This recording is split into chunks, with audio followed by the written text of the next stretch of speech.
बिहार समाचार में आपका स्वागत है। चलिए जानते हैं आज की बिहार की फटाफट बड़ी खबरों को विस्तार से। उससे पहले आप न्यूज किस जगह से देख रहे हैं कमेंट में जरूर बताएं। बिहार के सारण में चुनाव बाद हुई हिंसा, गोलीबारी में एक की मौत, 2 लोग हुए घायल, 48 घंटों के लिए इंटरनेट हुआ बंद। जी हां दोस्तों, आपको बता दें बिहार की सारण लोकसभा सीट पर सोमवार को हुए 5वें चरण के मतदान के बाद हिंसा की खबर है। इस सीट से राष्ट्रीय जनता दल आरजेडी की ओर से रोहिणी आचार्य उम्मीदवार हैं। वह सोमवार शाम को मतदान खत्म होने के बाद छपरा शहर के जिस बूथ पर पहुंची थी। इस मामले में विवाद बढ़ने पर सारण में मंगलवार को 2 पक्षों के बीच गोलीबारी हुई, जिसमें 3 लोगों को गोली लगी। इस घटना में एक शख्स की मौत हो गई, जबकि 2 लोग बुरी तरह से घायल हैं। इस मामले में 2 लोगों को हिरासत में लिया गया है, जबकि 2 दिनों के लिए सारण में इंटरनेट पर बैन लगा दिया गया है। वहीं आपको बता दें घटना के बाद छपरा के भिखारी ठाकुर चौक के पास बड़ी संख्या में पुलिस की तैनाती की गई है। मौके पर एसपी और डीएम भी मौजूद हैं। बता दें कि सोमवार शाम को आरजेडी उम्मीदवार रोहिणी आचार्य इसी इलाके के बूथ संख्या 118 पर पहुंची थी। इस घटना के एक चश्मदीद स्थानीय नागरिक ने बताया कि दोनों तरफ से बहुत लोग थे, बहुत भीड़ थी। दोनों तरफ से लोग लाठी डंडे लेकर आए थे, गोलियां भी चली और 3 लोगों को गोली लगी है। गाली देने आते हैं पीएम मोदी, 10 साल में क्या किया, प्रधानमंत्री पर भड़के तेजस्वी यादव। जी हां दोस्तों, आपको बता दें बिहार में आरजेडी नेता तेजस्वी यादव ने प्रधानमंत्री मोदी और भाजपा पर अपनी भड़ास निकाली है। आज पत्रकारों से बात करते हुए उन्होंने सवाल के जवाब दिए। पीएम मोदी पर तीखी प्रतिक्रिया दी। उन्होंने कहा कि हम बताते हैं कि प्रधानमंत्री बार बार बिहार क्यों आते हैं। वहीं तेजस्वी यादव ने भाजपा और मोदी सरकार के 10 साल के कार्यकाल पर भी सवाल उठाए हैं। उन्होंने पूछा कि बिहार की लोकसभा सीटें जीतने वाली भाजपा ने प्रदेश के लिए क्या किया, यहाँ के बेरोजगार युवाओं के लिए क्या किया। उन्होंने कई बातें भाजपा और पीएम मोदी के खिलाफ कही हैं। बता दें कि बिहार में आरजेडी कांग्रेस के इंडिया अलायंस के साथ मिलकर लोकसभा चुनाव 2024 लड़ रही है।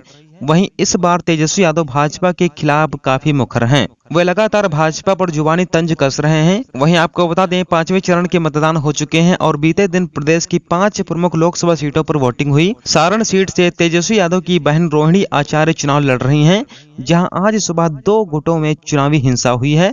फायरिंग में 2 लोगों की मौत हुई। इस मामले में सवाल करते हुए मीडिया ने तेजस्वी यादव से भाजपा और पीएम मोदी को लेकर भी सवाल उठाए हैं। बिहार के महाराजगंज में बोले पीएम मोदी, बिहारियों का अपमान करने वालों का साथ दे रही है कांग्रेस आरजेडी। जी हां दोस्तों, आपको बता दें लोकसभा चुनाव को लेकर सभी दलों के नेताओं के द्वारा चुनाव प्रचार जोर शोर से किया जा रहा है। इसी बीच पीएम मोदी भी हर दिन चुनावी रैलियों को संबोधित कर रहे हैं। इसी बीच मंगलवार को पीएम मोदी महाराजगंज पहुंचे। यहां पीएम मोदी ने एक चुनावी जनसभा को संबोधित किया। वहीं पीएम मोदी ने कहा कि महाराजगंज ने सिवान ने अपने जोश से पूरे भारत को ये संदेश दिया है, फिर एक बार मोदी सरकार। मैं आज इतना खुश हूँ, खास करके इतनी बड़ी तादाद में माताओं बहनों को देख रहा हूँ। माताओं बहनों का ये आशीर्वाद मेरे लिए बहुत बड़ा आशीर्वाद है। पूरे देश में मैं मातृशक्ति का जो जज्बा देख रहा हूँ, माताओं बहनों का जो प्यार देख रहा हूँ। गाँव, गरीब, किसान, एक प्रकार से पूरा देश के उज्जवल भविष्य के लिए संकल्पबद्ध हो गया है। मैं भी आपको गारंटी देता हूँ, मैं आपके लिए दिन रात मेहनत करूंगा, पहले से भी ज्यादा मेहनत करूंगा, क्योंकि मुझे आपके लिए, आपके भविष्य के लिए, आपके बच्चों के भविष्य के लिए विकसित बिहार बनाना है, विकसित भारत बनाना है। बिहार जमीन जमाबंदी, सरकारी जमीन की भी अब ऑनलाइन कायम होगी जमाबंदी। 30 जून तक चलेगा विशेष अभियान। जी हां दोस्तों, आपको बता दें सरकारी जमीन की जमाबंदी भी अब ऑनलाइन कायम होगी। राजस्व एवं भूमि सुधार विभाग के वेबसाइट के माध्यम से यह संभव हो सकेगा। बिहार के सचिव जय सिंह ने मंगलवार को प्रमंडलीय आयुक्तों एवं जिलाधिकारियों को पत्र लिखकर यह जानकारी दी है। शिकायत यह मिल रही थी कि विभागों के अनुरोध के बावजूद सरकारी जमीन की जमाबंदी कायम नहीं हो पा रही है। इसके कारण स्वामित्व के निर्धारण में परेशानी हो रही है। अधिक्रमण की शिकायतें भी मिल रही हैं। सरकारी जमीन का निर्धारण कई श्रेणियों में किया गया है। इनमें विभिन्न योजनाओं के लिए अधिग्रहित जमीन के अलावा भूमिहीनों को दी गई जमीन भी शामिल है। हर श्रेणी की जमीन की दाखिल खारिज के अलावा जमाबंदी कायम करने की प्रक्रिया भी अंचलाधिकारी के माध्यम से शुरू होगी। वहीं आपको बता दें कि संबंधित विभाग की जमीन के स्वामित्व संबंधी कागजात के साथ अंचलाधिकारी के पास ऑनलाइन आवेदन करेंगे। पत्र में कहा गया है कि विशेष अभियान चलाकर सरकारी जमीन का पूरा विवरण इस साल 30 जून तक अपलोड किया जाएगा। नीतीश कुमार को लोकसभा चुनाव के बीच लगा बड़ा झटका, कद्दावर नेता ने दिया जेडीयू से इस्तीफा। जी हां दोस्तों, आपको बता दें जदयू नेता जवाहरलाल भारद्वाज ने पार्टी की प्राथमिकता सदस्यता से इस्तीफा दे दिया है। त्याग पत्र में उन्होंने जदयू के कुछ शीर्ष नेताओं पर ढुलमुल रवैया अपनाने तथा जिला स्तर तक पार्टी में घोर जातिवाद रहने का आरोप लगाया है।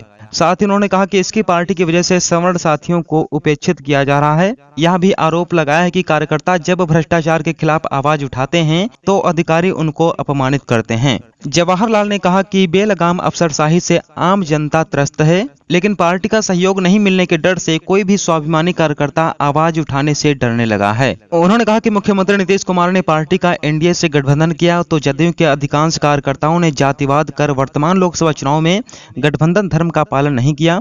कुछ नेताओं ने तो विपक्षी दल को सहयोग तक पहुंचाया है। उन्होंने कहा कि जेडीयू कभी सर्व समाज की पार्टी हुआ करती थी, लेकिन अब यह जाति विशेष की पार्टी बनती जा रही है। उन्होंने प्रदेश अध्यक्ष से इस्तीफा स्वीकार करने का भी अनुरोध किया है। मुकेश सहनी ने किया बड़ा दावा, देश में बदलाव की आंधी उखड़ जाएगी, मोदी सरकार, विकास के लिए परिवर्तन जरूरी। जी हां दोस्तों, आपको बता दें विकासशील इंसान पार्टी के संस्थापक और बिहार के पूर्व मंत्री मुकेश सहनी ने आज लोगों का आह्वान करते हुए कहा कि संविधान और आरक्षण बचाने के लिए देश की सत्ता में परिवर्तन आवश्यक है। उन्होंने हालांकि दावा किया कि बिहार में ही नहीं पूरे देश में बदलाव की बयार बह रही है, जो मोदी सरकार को इस चुनाव में उखाड़ कर फेंक देगी। उन्होंने कहा कि इंडिया गठबंधन की सरकार देश में अब तय है। वहीं श्री सहनी आज सीवान, बेतिया, गोपालगंज एवं मुजफ्फरनगर पहुंचे और चुनावी सभाओं को संबोधित किया। उन्होंने लोगों से महागठबंधन के उम्मीदवारों को वोट देने की अपील की। उन्होंने लोगों का आह्वान करते हुए कहा कि यह सरकार कभी नहीं चाहती कि गरीब पिछड़े आगे बढ़ सकें। आज सम्मान की लड़ाई के लिए एकजुट होकर ऐसी सरकार को बदलना होगा। उन्होंने साफ तौर पर कहा कि आज लोकतंत्र और संविधान खतरे में है। यही संविधान है जिसने हमें अधिकार दिया है। राजद नेता तेजस्वी यादव के साथ अलग अलग चुनावी सभाओं को संबोधित करते हुए आज जो सरकार है वह नहीं चाहती है कि गरीब और पिछड़े आगे बढ़ें और सम्मान के साथ जिंदगी जिएं। बिहार को विशेष राज्य का दर्जा देने में क्या अड़चन, वित्त मंत्री निर्मला सीतारमण ने खोले राज। जी हां दोस्तों, आपको बता दें बिहार को विशेष राज्य का दर्जा देने को लेकर गरमाई सियासत के बीच केंद्रीय वित्त मंत्री निर्मला सीतारमण ने बता दिया है कि बिहार को विशेष राज्य का दर्जा देने में क्या अड़चन है। वहीं पटना में भाजपा के मीडिया सेंटर में मंगलवार को प्रेस वार्ता को संबोधित करते हुए निर्मला सीतारमण ने कहा कि बिहार में जंगल राज के कारण न केवल विधि व्यवस्था की समस्या उत्पन्न हुई थी, बल्कि आर्थिक रूप से भी बिहार बिछड़ गया है। लेकिन बड़ी मेहनत से बिहार को वहां से बाहर निकाला गया है। उन्होंने कहा कि युवा मतदाताओं को यह जानना काफी जरूरी है। वहीं जंगल राज वाले उस दौर में कहा करते थे कि सम्मान चाहिए, विकास नहीं। विशेष दर्जा के लिए केंद्रीय वित्त आयोग की रिपोर्ट में अनुशंसा आना चाहिए, तभी इसके बारे में आगे विमर्श किया जा सकता है। उन्होंने आगे कहा कि केंद्रीय वित्त आयोग रिपोर्ट्स में टैक्स को कम करने का अनुशंसा आया था, जिसके बाद 3 अलग अलग स्लैब में केंद्रीय करों में कमी की गई है। मैं लिख कर दे सकता हूं, हम 2025 में बिहार में सरकार बना रहे हैं, प्रशांत किशोर का बड़ा दावा। जी हां दोस्तों, आपको बता दें जन स्वराज के फाउंडर और पॉलिटिकल स्ट्रेटेजिस्ट प्रशांत किशोर ने इंडिया टुडे से एक्सक्लूसिव बात की। इस दौरान उनसे बिहार की राजनीति से जुड़े सवाल पूछे गए। जन स्वराज को लेकर प्रशांत किशोर ने अपने विजन पर कहा कि मैं बिहार में बदलाव लाने का प्रयास कर रहा हूं। उन्होंने दावा किया कि मैं लिखित में देता हूं कि 2025 के चुनाव में जन स्वराज अपने दम पर जीत कर आएगा, और अगर ना आए तब भी आप मुझे पूछ लीजिएगा। वहीं प्रशांत किशोर ने स्पष्ट कहा कि अगर जन स्वराज नहीं जीता तो मैं यह सब बदलाव के प्रयास छोड़ दूंगा। वहीं प्रशांत किशोर ने कहा कि मैं सबसे पहले बंगाल को लेकर कह चुका था कि भाजपा 100 से ज्यादा सीटें नहीं जीत पाएगी, लेकिन तब मेरी बात का किसी ने विश्वास नहीं किया। लेकिन नतीजे जब आए तो सभी आश्चर्यचकित रह गए और भाजपा को 77 सीटों पर संतोष करना पड़ा। इसी के साथ आपको बता दें वहीं बिहार में जातिगत समीकरणों और चुनाव के सवाल पर प्रशांत किशोर ने अपनी स्ट्रेटेजी बताते हुए कहा कि हम भी सभी 243 सीटों पर ऐसे ही समाज के लोगों का चुनाव लड़वाएंगे जो कि प्रभावी हो। वहीं आरजेडी के सियासी कद पर बात करते हुए प्रशांत किशोर ने कहा, आप डेटा पर नजर डालेंगे तो समझ सकेंगे कि पिछले 35 वर्षों में आरजेडी जैसी पार्टी तक अपने दम पर चुनाव नहीं जीत सकी है।